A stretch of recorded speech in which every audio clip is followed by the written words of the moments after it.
आशा करता हूं आप सब बहुत अच्छे होंगे। मेरा नाम है सिद्धांत अग्निहोत्री। स्टडी ग्लोस पे आपका बहुत बहुत स्वागत है। दोस्तों, ये बड़ी खबर आ रही है। इजराइल और हमास का युद्ध चल रहा है, हम अपडेट्स लेंगे, लेकिन the most important thing is कि इजराइल आने वाले, ये टनल सिस्टम है भयानक, आने वाले समय में होस्टेजेस को छोड़ेगा। 200 के करीब होस्टेजेस हैं, 230 के करीब, ऐसा हमास क्लेम करता है। अबू उबैदा स्पोक्स पर्सन, उसने कहा कि हम इजराइल के 200 के करीब होस्टेजेस को छोड़ने वाले हैं। नहीं, 200 के नहीं, सॉरी, नंबर नहीं बताया। इन्होंने कहा कि आने वाले समय में हम फॉरेन होस्टेजेस को छोड़ेंगे। बहुत बड़ी रिलीफ है। देखिए, अगर हमास सारे होस्टेजेस को छोड़ दे और सरेंडर कर दे तो वॉर रुक जाएगा, बट ऐसा कभी होगा नहीं। और बड़ी खतरनाक, मतलब ऐसी टेस्टिमनी सामने आ रही है। बट जो भी है, लोग मर रहे हैं तो हमास को ये करना चाहिए। अगर अपने आप को, कल ही हमास के एक स्पोक्स पर्सन का बयान आया था कि जो टनल्स हमने सिविलियंस के लिए नहीं, अपने फाइटर्स के लिए बनाई, हम अपने लड़ाकों के लिए टनल्स बनाए हुए हैं, ना कि लोगों के लिए, ताकि वो शरण ले सके। तो कितना डेंजरस बयान है, आप बताइए कि आप लोगों का प्रतिनिधित्व करते हो और उसके बाद आप बोल रहे हो कि नहीं।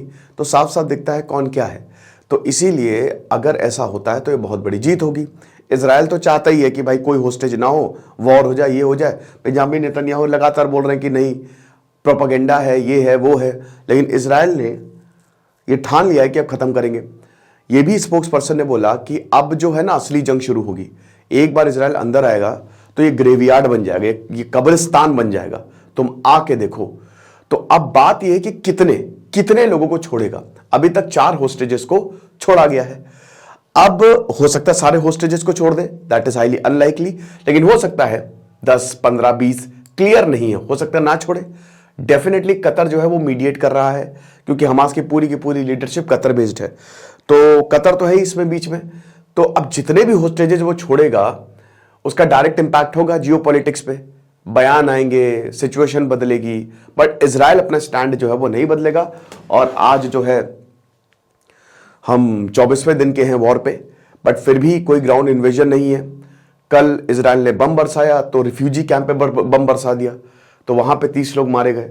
तो मैंने क्या बताया कि जो इजराइल को अपर हैंड मिला था, मैंने, अगर इजराइल यही करता ना कि सबसे बढ़िया उसका यही था कि जो सिविलियन से आ जाओ हमारे पास, इधर आ जाओ, कोई दिक्कत नहीं है, तुमको हम हमास को मारेंगे, तो देखिए उसकी जय जयकार हो रही होती, जय जयकारा बाहुबली की तरह।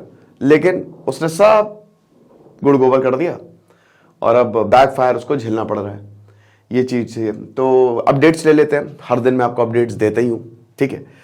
तो अमेरिका की secretary of state Antony Blinken फिर से इजराइल जाएंगे और बाकी और भी जगह रुकेंगे। अब देखिए, अभी हमास के गनमैन ने, आपको बता दूं कि टनल नेटवर्क से हमले किए हैं काफी जबरदस्त। बेंजामिन नेतन्याहू कह रहे हम टनल नेटवर्क को खत्म कर देंगे। एंटनी ब्लिंकन गए, इससे पहले ऋषि सुनाक गए, इससे पहले जो बाइडेन गए, बट वो गए, आ गए, कुछ हुआ नहीं, बस वहां पे गए, आ गए। अब उन्होंने कहा कि मैं इसलिए गया था ताकि एड जो है ना, वो उसको जो है, जो ट्रक्स खड़ी हुई है राफा बॉर्डर पे, उसको अंदर घुसवा सकूं। कल ही यूनाइटेड नेशंस ने बोला है कि जितनी ट्रक्स आ रही है वो सफिशिएंट नहीं है, दैट इज इनसफिशिएंट, सबका पेट भरने के लिए या सबको एड देने के लिए। इजराइल कहता है जो हम फ्यूल दे रहे हैं वो सीधा हमास के पास जाएगा। ये चीज है। इजराइल की डिफेंस फोर्सेस ने कहा कि हमने एरियल थ्रेट, रेड सी के ऊपर एरियल थ्रेट को, यानी कि ऊपर से फिर से हमला होने वाला है। और एक ये भी खबर सामने आई है कि हमास की थ्रेट को इग्नोर किया गया, इसीलिए हमला हुआ है। फिर उसके बाद चाइना ने अपने जो एम्बेसडर है इजराइल से बुला लिया, ठीक है ना, ये चीज है।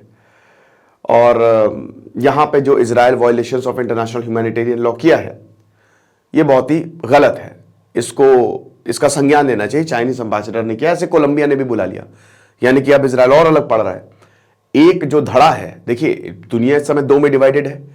एक जो पैलेस्तीन का सपोर्ट कर रहा है, पैलेस्तीन यानी कि जो हमास के साथ है या पैलेस्तीन के साथ है, खैर हमास पैलेस्तीन एक नहीं है, हमास अलग है, पैलेस्तीन अलग है। एक जो इजराइल को कंडेम कर रहा है और दूसरे जो इजराइल के साथ है, ठीक है। अब इजराइल के जो साथ है उसमें वेस्ट आ गया, और अब उसमें पूरा वेस्ट नहीं है, और इजराइल के जो खिलाफ हैं उसमें आपका चाइना, रशिया और मिडिल ईस्ट आ गया। वो बोल रहा है कि गाजा पे जो तुम बम बरसा रहे हो, क्या कर रहे हो, लेकिन ऑन दी अदर हैंड वो हमास को भी कंडेम नहीं कर रहा है। तो दिक्कत तो है ही है ये, ठीक है। उसके बाद फाइनली इजिप्ट जो है उसने कहा जो भी घायल हुए हैं वो राफा बॉर्डर से हमारे पास आ जाए, हम उनका ट्रीटमेंट करेंगे, परेशान होने की ज़रूरत नहीं है, हम हैं तो क्या गम है। ये बहुत ही देर है, दुरुस्त है, पहले ही अगर इजिप्ट कर देता। बट उसका भी कहना सही है कि इससे पहले भी हमने रिफ्यूजीज़ को लिया, फिर वो वापस नहीं जाते, वो हमारे पास ही रह जाते हैं, बड़ा मुश्किल हो जाता है फिर उनकी देखभाल करना। तो लेकिन देखिए अब इसमें ह्यूमैनिटेरियन ग्राउंड पे तो आपको ये करना चाहिए, ठीक है। उसके बाद ऋषि सुनाक ने कहा नेतन्याहू से कि भैया आप सुनिए, आप गाजा की सिविलियन कैजुअलिटी को मिनिमाइज करिए। आपको पता है ना कि यूके, फ्रांस, इस जगह बैन है, जितने भी प्रोटेस्ट हैं प्रो पैलेस्टीन वो बैन है ना। तो फाइनली ऋषि सुनाक की तरफ से ये बयान आया कि जो सिविलियन कैजुअलिटी है इसको कम करिए, ये चीज़ है। बाकी इजिप्ट, जॉर्डन, सऊदी अरेबिया ने भी जबालिया पे स्ट्राइक कर दिया अभी इजराइल ने। तो बोला कि भैया जबालिया पे कैसे तुम स्ट्राइक कर सकते हो, ठीक है, northern part of Gaza strip है और वहां पे कोई हमास नहीं है, जबरदस्ती अनवेरिफाइड क्लेम है, तो ये मत करो। FBI डायरेक्टर ने बोला है कि जितने भी अमेरिकन हैं, ठीक है, इजराइल में, तो उन पे अटैक हो सकता है हमास द्वारा, तो थोड़ा सा सतर्क रहने को बोला है। बाकी हूती रिबेल्स भी इसमें कूद गए। हूती रिबेल्स ने ये शपथ ले ली है कि हम इजराइल पे अटैक करेंगे अगर इसी तरीके से गाजा में युद्ध होता रहेगा, तो युद्ध रोको वरना हमले के लिए तैयार रहो। लो एक और आतंकी संगठन जो है वो कूद गया। तो सब के सब जो है वो इसमें कूदते जा रहे हैं और यहाँ पे नतीजा कुछ नहीं निकल रहा। मुझे लगता है सबके सब मर जाएंगे और बस फिर खेलते रहो, ज़मीन हड़पते रहो, यही चीज़ है। हमास ने कहा अच्छा ये तो मैंने आपको बता दिया, ठीक है, यही तो मेन न्यूज़ थी। ओके, बाकी WHO ने बोला है कि अभी पावर नहीं है, सप्लाई नहीं है, फ्यूल नहीं है, तो हमारी जो हॉस्पिटल सर्विसेज है गाजा में वो रिड्यूस हो चुकी हैं, ठीक है, तो बहुत ही ज़्यादा है।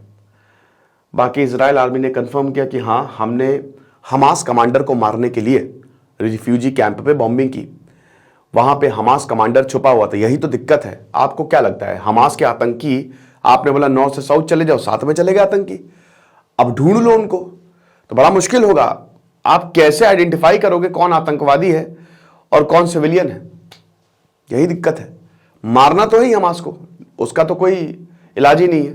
कल एक टेस्टिमनी आई कि म्यूजिक फेस्टिवल में जिसको उठाया था, अब बेटी तो भागे लेकिन मां का सर काट दिया, बिहेड कर दिया, इतनी बर्बरता की है। तो मारना तो है ही है, लेकिन यह देखना कि सिविलियंस ना मारे जाए। तो बाकी तो कुछ नहीं है, जो है सो है, जो था वो वही है। जो भी होगा मैं आपको बताऊंगा। Thank you so much.